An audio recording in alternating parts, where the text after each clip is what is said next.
ಸ್ನೇಹಿತರೆ, ಮೀಡಿಯಾ ಮಾಸ್ಟರ್ಸ್ಗೆ ಸ್ವಾಗತ, ಸುಸ್ವಾಗತ. ಗೆಳೆಯರೆ, ಕೆಲವರಿಗೆ ವಿಚಿತ್ರವಾದ ಫಾಲ್ಸ್ ಈಗೋ ಇರುತ್ತೆ.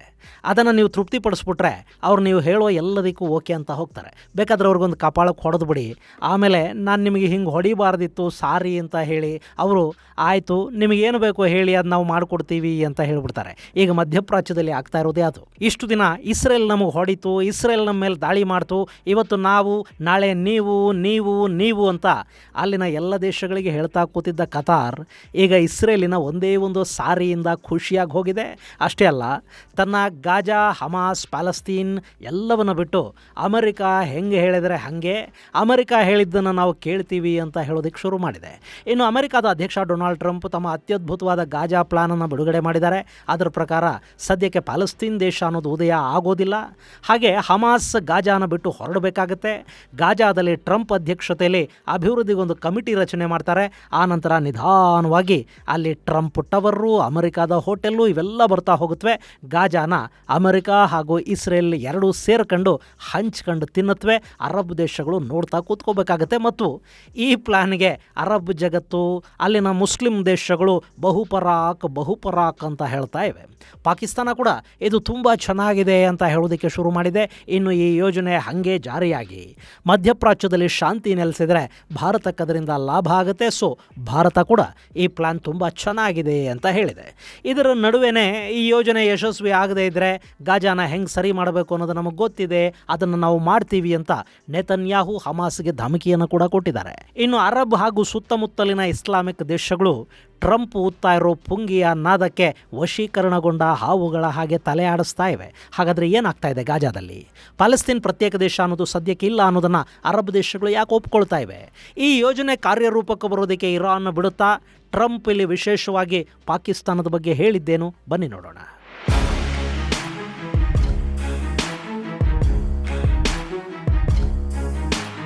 ಗೆಳೆಯರೆ, ಗಾಜಾ ಸಂಘರ್ಷ ಅನ್ನೋದು ಇವತ್ತು ಇಡೀ ಮಧ್ಯಪ್ರಾಚ್ಯವನ್ನು ಬೆಂಕಿಯ ಮೇಲೆ ಕೂತ್ಕೊಳ್ಳೋ ಹಾಗೆ ಮಾಡಿದೆ. ಕಳೆದ 2 ವರ್ಷಗಳಿಂದ ಗಾಜಾನ ನೆಪವಾಗಿಟ್ಟುಕೊಂಡು ಇಸ್ರೇಲ್ ಗಾಜಾ ಪಟ್ಟಿ, Lebanon, Syria, Yaman, Iran, Iraq ಎಲ್ಲರ ಮೇಲೆ ದಾಳಿ ಮಾಡ್ತಾ ಕೂತಿದೆ. ಆದರೆ ಗಾಜಾದ ಸಮಸ್ಯೆ ಮಾತ್ರ ಬಗೆಹರಿತಾ ಇಲ್ಲ. ಇಲ್ಲಿ ಗಾಜಾದಲ್ಲಿ ಶಾಂತಿ ಸ್ಥಾಪನೆ ಆಗದೇ ಇದ್ದರೆ ಟ್ರಂಪ್ಗೆ ನೋಬೆಲ್ ಸಿಗೋದಿರಲಿ, ನನಗದನ್ನು ಕೊಡಿ ಅಂತ ಕೇಳೋ ಅರ್ಹತೆ ಕೂಡ ಉಳಿಯೋದಿಲ್ಲ. ಹೆಂಗೂ ರಷ್ಯಾ ಯುಕ್ರೇನ್ ಯುದ್ಧವನ್ನು ನಿಲ್ಲಿಸೋದಕ್ಕಾಗಲಿಲ್ಲ. ಅಟ್ಲೀಸ್ಟ್ ಈಗ ಇಸ್ರೇಲ್ ಗಾಜಾ ಸಂಘರ್ಷವನ್ನಾದರೂ ನಿಲ್ಲಿಸೋಣ ಅಂತ ಟ್ರಂಪ್ ವಿಪರೀತ ಪ್ರಯತ್ನ ಪಡ್ತಾ ಇದ್ದಾರೆ. ಅದರ ಭಾಗವಾಗಿ ಈಗ ಗಾಜಾ ಪ್ಲಾನ್ ಒಂದು ಸಿದ್ಧ ಆಗಿದೆ. ಅದಕ್ಕೆ ಅರಬ್ಬರನ್ನು ಒಪ್ಪಿಸಬೇಕು. ಅದರಲ್ಲೂ ಇಸ್ರೇಲ್ ಮೇಲೆ ಸಿಟ್ಟು ಮಾಡಿಕೊಂಡಿರೋ ಕತಾರ್ನ ಕೂಡ ದಾರಿಗೆ ತರಬೇಕು. ಅದಕ್ಕಾಗಿ ಅಮೆರಿಕ ಇಸ್ರೇಲ್ನಿಂದ ಕತಾರ್ಗೆ ಕ್ಷಮೆ ಕೇಳಿಸಿದೆ. ಅದು ಕೂಡ ವಿಚಿತ್ರ ಸ್ಟೈಲಿನ ಕ್ಷಮೆ. ಗೆಳೆಯರೆ, ಕತಾರ್ ಬಗ್ಗೆ ನಿಮಗೆ ತುಂಬ ಚೆನ್ನಾಗಿ ಗೊತ್ತಿದೆ. ಅದು ಈ ಭಾಗದಲ್ಲಿ ದೊಡ್ಡ ಮಧ್ಯಸ್ಥಿಕೆದಾರ ದೇಶ. ಯಾವ ಭಯೋತ್ಪಾದಕ ಸಂಘಟನೆ ಏನೇ ಮಾಡಿದ್ರು, ಯಾರನ್ನೇ ಅಪಹರಿಸಿದ್ರು, ಯಾರ ಮೇಲೆ ದಾಳಿ ಮಾಡಿದ್ರು, ಅಲ್ಲಿ ಮಧ್ಯಸ್ಥಿಕೆಗೆ ಕತಾರ್ ಬರುತ್ತೆ. ಆ ಮೂಲಕ ತನ್ನ ಅಸ್ತಿತ್ವ, ಪ್ರಭಾವವನ್ನು ಹೆಚ್ಚು ಮಾಡ್ಕೊಳ್ಳೋದಕ್ಕೆ ಕತಾರ್ ಬಯಸತ್ತೆ. ಇನ್ನು ಇಲ್ಲಿ ಉಗ್ರ ಸಂಘಟನೆಗಳು ಕತಾರ್ ಮಾತನ್ನು ಯಾಕೆ ಕೇಳುತ್ತವೆ ಅಂದರೆ, ಅವುಗಳನ್ನೆಲ್ಲ ಸಾಕ್ತಾ ಇರೋದೇ ಕತಾರ್. ಇದು ಈ ಭಾಗದ ದೇಶಗಳಿಗೆ ಗೊತ್ತಿಲ್ವಾ? ಗೊತ್ತಿದೆ. ಆದರೂ ಕತಾರ್ ಮೇಲೆ ಯಾರೂ ದಾಳಿ ಮಾಡೋದಕ್ಕೆ ಹೋಗೋದಿಲ್ಲ. ಯಾಕೆಂದರೆ ಅವರಿಗೆ ಅಮೆರಿಕಾದ ಆಶೀರ್ವಾದ ಇದೆ. ಈ ಭಾಗದ ಅತಿದೊಡ್ಡ ಅಮೆರಿಕಾದ ಏರ್ಬೇಸ್ ಕತಾರಲ್ಲಿದೆ. ಅಲ್ಲಿ ಅಮೆರಿಕ ತನ್ನ ಸೇನೆ, ಯುದ್ಧ ವಿಮಾನಗಳನ್ನು ಸದಾ ನಿಲ್ಲಿಸಿರುತ್ತೆ. ಮೊನ್ನೆ ಇರಾನ್ ದಾಳಿ ಮಾಡಿದ್ದು ಕೂಡ ಕತಾರ್ನಲ್ಲಿನ ಅದೇ ಅಮೆರಿಕಾದ ಏರ್ಬೇಸ್ ಮೇಲೆ. ಇನ್ನು ಕತಾರ್ ಒಂದು ಮಾಧ್ಯಮವನ್ನು ಕೂಡ ನಡೆಸುತ್ತೆ. ಅದು ತುಂಬ ಪ್ರಭಾವಿ. ಅದರ ಹೆಸರು ಅಲ್ ಜಜೀರಾ. ಹೀಗಾಗಿ ಕತಾರನ್ನು ಸಾಧ್ಯವಾದಷ್ಟು ಅರಬ್ ದೇಶಗಳು ದೂರ ಇಡಬಹುದೇ ಹೊರತು ಯಾರೂ ಅದನ್ನು ಕೆಣಕೋದಕ್ಕೆ ಹೋಗೋದಿಲ್ಲ. ಆದರೆ ಇಸ್ರೇಲ್ ಆ ಕೆಲಸ ಮಾಡಿಬಿಡ್ತು. ಅವರು ಸೀದಾ ಯುದ್ಧ ವಿಮಾನಗಳನ್ನು ತಗೊಂಡು ಹೋಗಿ ಕತಾರ್ನ ರಾಜಧಾನಿ ದೋಹಾದ ಮೇಲೆ ಬಾಂಬ್ ಹಾಕಿ ಬಂದರು. ಅಲ್ ಜಜೀರಾ ಬಾಲ ತುಳಿಸ್ಕೊಂಡು ನಾಯಿ ಥರ ಕುಯ್ಯೋ ಅನ್ನೋದಕ್ಕೆ ಶುರು ಮಾಡ್ತು. ಕತಾರ್ ಅಕ್ಕಪಕ್ಕದ ದೇಶಗಳನ್ನು ಕರೆದು ನೋಡಿ ನಮಗೆ ಇಸ್ರೇಲ್ ಹೊಡಿತು ಅಂತ ಕಣ್ಣೀರು ಹಾಕ್ಕೊಳ್ತು. ಅದಕ್ಕೆ ಕೆಲವೇ ದಿನಗಳ ಮೊದಲು ಕತಾರ್ನಿಂದ ವಿಮಾನವನ್ನು ಗಿಫ್ಟ್ ಆಗಿ ತಗೊಂಡು ಅಮೆರಿಕಾದಲ್ಲಿ ಬಿಲಿಯಾಂತರ ಡಾಲರ್ ಹೂಡಿಕೆಗಳ ಆಶ್ವಾಸನೆಯನ್ನು ಪಡ್ಕೊಂಡು ತನ್ನ ಮಗನ ವ್ಯಾಪಾರಗಳಿಗೆ ಕೂಡ ಜಾಗ ಮಾಡ್ಕೊಂಡು ಹೋಗಿದ್ದ ಟ್ರಂಪ್ಗೆ ಇಸ್ರೇಲ್ನ ಈ ನಡೆ ತೀರಾ ಇರಿಸು ಮುರುಸಿಗೆ ಕಾರಣ ಆಯಿತು. ಅರಬ್ ದೇಶಗಳು ಒಂದಾಗಿ ನ್ಯಾಟೋ ಅದು ಇದು ಅಂತ ಮಾತಾಡೋದಕ್ಕೆ ಶುರು ಮಾಡಿದ್ವು. ತಕ್ಷಣ ಎಚ್ಚೆತ್ತುಕೊಂಡ ಅಮೆರಿಕ, ಸೌದಿ ಅರೇಬಿಯಾ, ಪಾಕಿಸ್ತಾನನ ಕರೆದು ನ್ಯೂಕ್ಲಿಯರ್ ತಗೊಂಡು ಬಂದು ಇಲ್ಲಿಡಿ ಅಂತ ಹೇಳ್ತು. ತಕ್ಷಣ ಅಮೆರಿಕ ಕೂಡ ಎಚ್ಚೆತ್ಕೊಳ್ತು. ಸೌದಿ ಜೊತೆ ಒಂದು ರಕ್ಷಣಾ ಒಪ್ಪಂದವನ್ನು ಮಾಡ್ಕೊಳ್ಳೋದಕ್ಕೆ ಪಾಕಿಸ್ತಾನಕ್ಕೆ ಅಮೆರಿಕಾನೇ ಹೇಳ್ತು. ಇಲ್ಲಿ ಇಸ್ರೇಲ್ ವಿರುದ್ಧ ನ್ಯೂಕ್ಲಿಯರ್ ಅಂಬ್ರೆಲಾನ ಪಾಕಿಸ್ತಾನ ಕೊಡುತ್ತೆ ಅಂತ ಬಿಂಬಿಸಲಾಯಿತು. ಆದರೆ ಪಾಕಿಸ್ತಾನ ಯಾವ ಅಂಬ್ರೆಲಾ ಕೊಡುತ್ತೆ? ಪಾಕಿಗಳ ನ್ಯೂಕ್ಲಿಯರು, ಬೇಸು, ಬಟನ್ನು ಎಲ್ಲ ಇರೋದು ಅಮೆರಿಕಾದ ಕೈಯಲ್ಲಿ. ಹೀಗಾಗಿ ಅಲ್ಲೊಂದು ಡೀಲನ್ನು ಅಮೆರಿಕಾನೇ ಮಾಡಿಸ್ತು. ಈಗ ಟ್ರಂಪ್ ಇಸ್ರೇಲ್ನಿಂದ ಕತಾರ್ಗೆ ಒಂದು ಕ್ಷಮೆ ಕೂಡ ಕೇಳಿಸಿದ್ದಾರೆ. ಗೆಳೆಯರೆ, ಕಳೆದ ಕೆಲ ದಿನಗಳಿಂದ ನೀವು ಗಮನಿಸಿರಬೇಕು, ಬ್ರಿಟನ್, ಫ್ರಾನ್ಸ್, ಆಸ್ಟ್ರೇಲಿಯಾ ಮುಂತಾದ ದೇಶಗಳು ನಾವು ಪ್ಯಾಲೆಸ್ತೀನ್ಗೆ ಮಾನ್ಯತೆಯನ್ನು ಕೊಡ್ತೀವಿ ಅಂತ ಹೊಸ ರಾಗ ಹಾಡೋದಕ್ಕೆ ಶುರು ಮಾಡಿದ ಕೂಡಲೇ ಇಸ್ರೇಲ್ ಕನಲಿ ಕೂತ್ಕೊಳ್ತು. ಅದೇ ಬಿಸಿಲಿ ವಿಶ್ವಸಂಸ್ಥೆಗೆ ಬಂದ ನೇತನ್ಯಾಹು ಅಮೆರಿಕಾದ ಮೇಲೆ ದಾಳಿ ಮಾಡಿದ ಅಲ್ ಖೈದಾಗೆ ಅಮೆರಿಕಾದ ಪಕ್ಕದಲ್ಲೇ ಒಂದು ದೇಶ ಕಟ್ಟಿಕೊಡೋದು ಹೇಗೋ, ನಮ್ಮ ಮೇಲೆ ದಾಳಿ ಮಾಡಿದ್ದ ಉಗ್ರರಿಗೆ ಪ್ಯಾಲೆಸ್ತೀನ್ನ ಹೆಸರಲ್ಲಿ ನಮ್ಮ ಪಕ್ಕದಲ್ಲೇ ಒಂದು ದೇಶ ಕೊಡೋದು ಕೂಡ ಹಾಗೇನೆ, ನಾವು ಅದಕ್ಕೆ ಅವಕಾಶವನ್ನು ಮಾಡಿಕೊಡೋದಿಲ್ಲ ಅಂತ ಅಬ್ಬರಿಸಿದರು. ಅಲ್ಲಿಂದ ಸೀದಾ ವೈಟ್ ಹೌಸಿಗೆ ಹೋದರು. ಅಲ್ಲಿ ಟ್ರಂಪ್ ಹಾಗೂ ಬಿಬಿ ನಡುವೆ ಒಂದು ಮಾತುಕತೆ ಆಯಿತು. ಅಲ್ಲಿಂದ ಡೊನಾಲ್ಡ್ ಟ್ರಂಪ್ ಕತಾರ್ ಪ್ರಧಾನಿಗೆ ಕಾಲ್ ಮಾಡಿ ನೇತನ್ಯಾಹು ಜೊತೆ ಫೋನ್ನಲ್ಲಿ ಮಾತಾಡಿಸಿದರು. ನೇತನ್ಯಾಹು, ನಿಮ್ಮ ಮೇಲೆ ಇಸ್ರೇಲ್ ಮಾಡಿದ ದಾಳಿಗೆ ನನ್ನ ಸಂತಾಪ ಇದೆ, ಹಾಗಾಗಬಾರ್ದಿತ್ತು, ಸಾರಿ, ಇನ್ನು ಮುಂದೆ ನಾವು ಹೀಗೆಲ್ಲ ನಿಮ್ಮ ಮೇಲೆ ದಾಳಿ ಮಾಡೋದಿಲ್ಲ ಅಂತ ಹೇಳಿದರು. ಇದಿಷ್ಟಕ್ಕೆ ಕಾಯ್ತಾ ಇದ್ನೋ ಏನೋ ಪಾಪ ಕತಾರಿ ಕಿಂಗು ತುಂಬ ಖುಷಿಯಾಗಿ ಆಯ್ತಾಯ್ತು ಅಂತ ಹೇಳಿ ಬಿಳಿ ನೈಟಿನ ಸರಿ ಮಾಡ್ಕೊಂಡು ಗಾಜಾ ಬಗ್ಗೆ ನಿಮಗೇನಾದರೂ ಮೀಡಿಯೇಷನ್ ಬೇಕಾದರೆ ನಮಗೆ ಹೇಳಿ ಅಂತ ಹೇಳಿ ಫೋನ್ ಇಟ್ಟ. ಅಷ್ಟರಲ್ಲಾಗಲೇ ಡೊನಾಲ್ಡ್ ಟ್ರಂಪ್ ಅವರ ಗಾಜಾ ಪ್ಲಾನ್ ಕೂಡ ಹೊರಗೆ ಬಂದಿತ್ತು. ಅದಕ್ಕೆ ಎಲ್ಲ ಅರಬ್ ದೇಶಗಳು, ಇಸ್ಲಾಮಿಕ್ ದೇಶಗಳು ಖುಷಿಯಾಗಿ ಹಿಂಗೆ ಮಾಡೋಣ ಅನ್ನೋದಕ್ಕೆ ಶುರು ಮಾಡಿದ್ವು. ಈಗ ಇಸ್ರೇಲು ಖುಷು, ಅಮೆರಿಕಾನೂ ಖುಷು, ಇಸ್ಲಾಮಿಕ್ ದೇಶಗಳೂ ಖುಷ್. ಹಾಗಾದರೆ ಆ ಪ್ಲಾನ್ನಲ್ಲಿ ಅಂಥದ್ದೇನಿದೆ? ಗೆಳೆಯರೆ, ಗಾಜಾ ಪ್ಲಾನ್ ಅನ್ನೋದು ಪ್ಯಾಲೆಸ್ತೀನಿಗೆ ದೇಶದ ಮಾನ್ಯತೆಯನ್ನು ಕೊಡೋ ಕಾರ್ಯಕ್ರಮವನ್ನು ಮುಂದೂಡ್ತಾ ಇದೆ. ಇದು ಇಸ್ರೇಲಿಗೆ ಖುಷಿ ಕೊಡೋ ವಿಷಯ. ಇನ್ನು ಗಾಜಾನ ಡಿರಾಡಿಕಲೈಸೇಷನ್ ಮಾಡಲಾಗತ್ತೆ. ಅಲ್ಲಿ ಉಗ್ರವಾದವನ್ನು ಸಂಪೂರ್ಣವಾಗಿ ಹೊರಹಾಕೋ ಕೆಲಸ ನಡೆಯುತ್ತೆ. ಅಲ್ಲಿನ ಹಮಾಸ್ ಉಗ್ರರಿಗೆ ಶರಣಾಗತಿ ಪ್ಯಾಕೇಜನ್ನು ಕೊಡ್ತಾರೆ.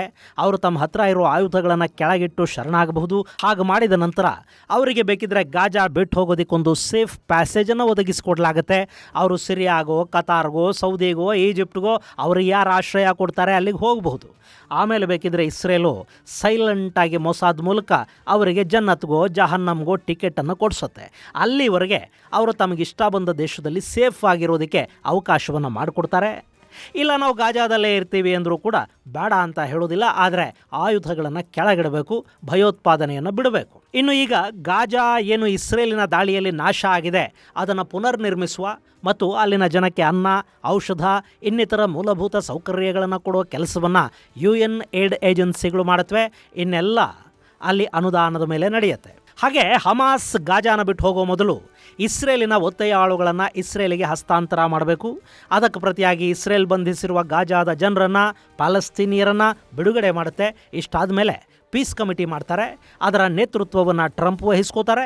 ಗಾಜಾದ ಅಭಿವೃದ್ಧಿ ಕೆಲಸಗಳು ಶುರು ಆಗುತ್ತವೆ. ಅದರ ನೇತೃತ್ವವನ್ನು ಕೂಡ ಡೊನಾಲ್ಡ್ ಟ್ರಂಪ್ ಅವರೇ ವಹಿಸ್ಕೋತಾರೆ. ಅಲ್ಲಿ ಅಮೆರಿಕ, ಇಸ್ರೇಲ್ ಹಾಗೂ ಅರಬ್ ದೇಶಗಳು ಹೂಡಿಕೆ ಮಾಡೋದಕ್ಕೆ ಶುರು ಮಾಡುತ್ತವೆ. ಇನ್ನೇನು ಟ್ರಂಪ್ ಟವರು, ಹೋಟೆಲ್ಗಳು, ರೆಸಾರ್ಟುಗಳು, ರಿಯಲ್ ಎಸ್ಟೇಟು ಎಲ್ಲ ಶುರುವಾಗಿ ಅಲ್ಲಿ ಎಲ್ಲ ಸೇರ್ಕೊಂಡು ಅದನ್ನು ಹಂಚ್ಕೊಂಡು ತಿನ್ನೋದಕ್ಕೆ ಶುರು ಮಾಡ್ತಾರೆ. ಆರ್ಥಿಕ ಅಭಿವೃದ್ಧಿಗೆ ಕೂಡ ಒಂದಷ್ಟು ಯೋಜನೆಯನ್ನು ಸಿದ್ಧಪಡಿಸಲಾಗುತ್ತೆ. ಅದರ ನೇತೃತ್ವವನ್ನು ಕೂಡ ಡೊನಾಲ್ಡ್ ಟ್ರಂಪೇ ವಹಿಸ್ಕೋತಾರೆ. ಇನ್ನು ಅಲ್ಲಿ ಈಗಿರೋ ಇಸ್ರೇಲಿನ ಸೇನೆ ಅದನ್ನು ತಕ್ಷಣಕ್ಕೆ ವಾಪಸ್ ತಗೊಳ್ಳೋದಿಲ್ಲ. ಸ್ವಲ್ಪವಾಗಿ ಹಿಂದೆ ತಗೊಳ್ಳೋ ಕೆಲಸ ನಡೆಯುತ್ತೆ. ಹಾಗೆ ಈ ಗಾಜಾನ ಕಾಪಾಡೋದಕ್ಕೆ ಅಂತ ಒಂದು ಇಂಟರ್ನ್ಯಾಷನಲ್ ಪೀಸ್ ಟೀಮ್ ಬರುತ್ತೆ. ಅವರಿಗೆ ಗಾಜಾದ ಹೊಣೆಯನ್ನು ಹಂತವಾಗಿ ಇಸ್ರೇಲ್ ಒಪ್ಪಿಸ್ತಾ ಹೋಗುತ್ತೆ. ಇನ್ನು ಪೀಸ್ ಟೀಮು ಅಂದ್ರೇನು? ಅಮೆರಿಕಾದ ಟೀಮ್ ಬರುತ್ತೆ, ಅದು ಇಸ್ರೇಲಿನ ಮಾತನ್ನೇ ಕೇಳುತ್ತೆ. ಹೀಗಾಗಿ ಅಲ್ಲಿ ಇಸ್ರೇಲ್ ಇದ್ರೂ ಇಲ್ಲದೇ ಇದ್ರೂ ಅಂಥ ದೊಡ್ಡ ವ್ಯತ್ಯಾಸ ಏನಾಗೋದಿಲ್ಲ. ಆದರೆ ಹಮಾಸ್ ಮಾತ್ರ ಯಾವುದೇ ಕಾರಣಕ್ಕೂ ಅಲ್ಲಿ ಇರೋ ಹಾಗಿಲ್ಲ. ಇನ್ನು ಅಲ್ಲಿನ ಆಡಳಿತವನ್ನು ನೋಡ್ಕೊಳ್ಳೋದಕ್ಕೊಂದು ತಾತ್ಕಾಲಿಕ ಸರ್ಕಾರವನ್ನು ರಚನೆ ಮಾಡ್ತಾರೆ.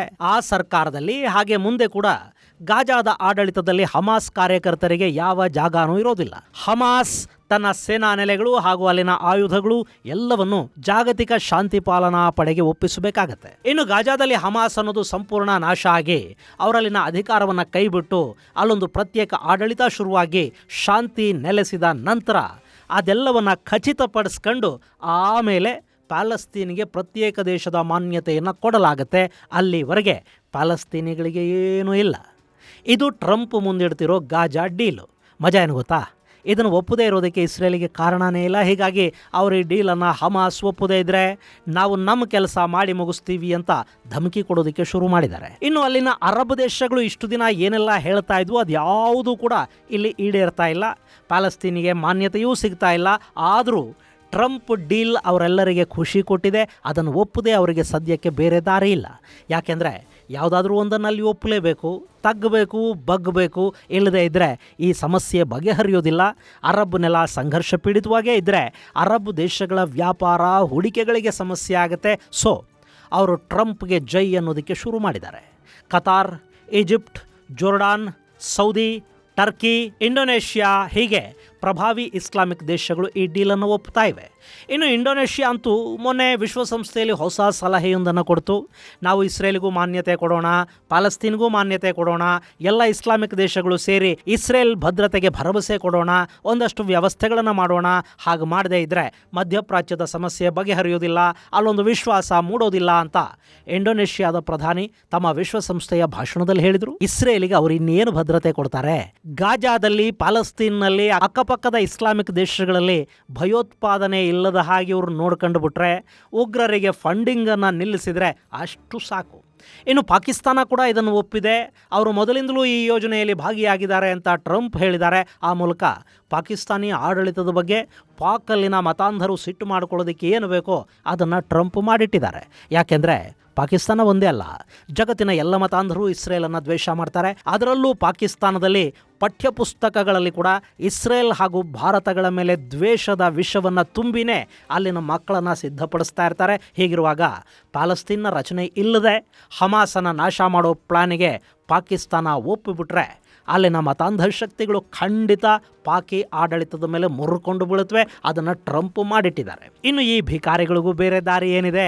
ಅರಬ್ ದೇಶಗಳು ಹೆಂಗೆ ಹೇಳುತ್ತೋ ಹಂಗೆ ನಾವು ಕೇಳ್ತೀವಿ ಅಂತ ಪಾಕಿಸ್ತಾನ ಹೇಳಿದೆ. ಅವರಿಗೆ ಅರಬ್ ದೇಶಗಳಿಂದಲೂ ಹಣ ಬೇಕು, ಅಮೆರಿಕಾದಿಂದಲೂ ಭಿಕ್ಷೆ ಬೇಕು, ಚೈನಾದಿಂದಲೂ ಅವರು ಪೀಕ್ ಬೇಕು. ಹೀಗಾಗಿ ಯಾವ ಕಡೆ ಗಾಳಿ ಬರುತ್ತೆ ಅಲ್ಲಿ ತೂರ್ಕೊಳ್ಳೋ ಕೆಲಸವನ್ನು ಪಾಕಿಸ್ತಾನ ಮಾಡಿದೆ.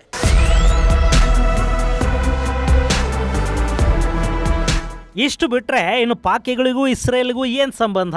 ಪಾಕಿಸ್ತಾನ ಎಲ್ಲೂ ಇಸ್ರೇಲ್ ಜೊತೆ ಗಡಿ ಹಂಚಿಕೊಳ್ಳೋದಿಲ್ಲ. ಇನ್ನು ಮೊನ್ನೆ ಅಷ್ಟೇ ಕೆಂಪು ಸಮುದ್ರದಲ್ಲಿ ಅವರ ಒಂದು ಹಡಗಿನ ಮೇಲೆ ಇಸ್ರೇಲ್ ದಾಳಿ ಮಾಡಿದೆ. ಮುಂದೆ ಪದೇ ಪದೇ ಇಸ್ರೇಲಿಗರ ಸಿಟ್ಟಿಗೆ ಹೀಗೆ ಗುರಿ ಆಗ್ತಾ ಹೋದರೆ ಪಾಕಿಸ್ತಾನ ತನ್ನ ಅಸ್ತಿತ್ವವನ್ನು ಕಳ್ಕೋಬೇಕಾಗುತ್ತೆ. ಸೊ ಅವರು ಕೂಡ ಟ್ರಂಪ್ಗೆ ಜೈ ಎಂದಿದ್ದಾರೆ. ಇನ್ನು ಭಾರತ ಈ ಡೀಲನ್ನು ಒಪ್ಪಿದೆ. ಮಧ್ಯಪ್ರಾಚ್ಯದಲ್ಲಿ ಶಾಂತಿ ಸ್ಥಾಪನೆ ಆಗಬೇಕು, ಅದಕ್ಕೆ ಸಹಾಯ ಮಾಡೋದಾದರೆ ಈ ಡೀಲ್ ಓಕೆ ಅಂತ ಭಾರತ ಹೇಳಿದೆ. ನಮಗೆ ಅಲ್ಲಿ ಐಮ್ಯಾಕ್ ಅಂದರೆ India middle East Europe economic corridor ಅನ್ನೋದು ಶುರು ಆಗಬೇಕು. ಅದು ಯುರೋಪ್ ಜೊತೆಗಿನ ಭಾರತದ ವ್ಯಾಪಾರಗಳನ್ನು ಹೆಚ್ಚು ಮಾಡಬೇಕು. ಅದು ಆಗಬೇಕು ಅಂದರೆ ಮಧ್ಯಪ್ರಾಚ್ಯದಲ್ಲಿ ಶಾಂತಿ ಸ್ಥಾಪನೆ ಆಗಬೇಕು. ಸೊ ಭಾರತವು ಇದಕ್ಕೆ ಓಕೆ ಅಂತ ಹೇಳಿದೆ.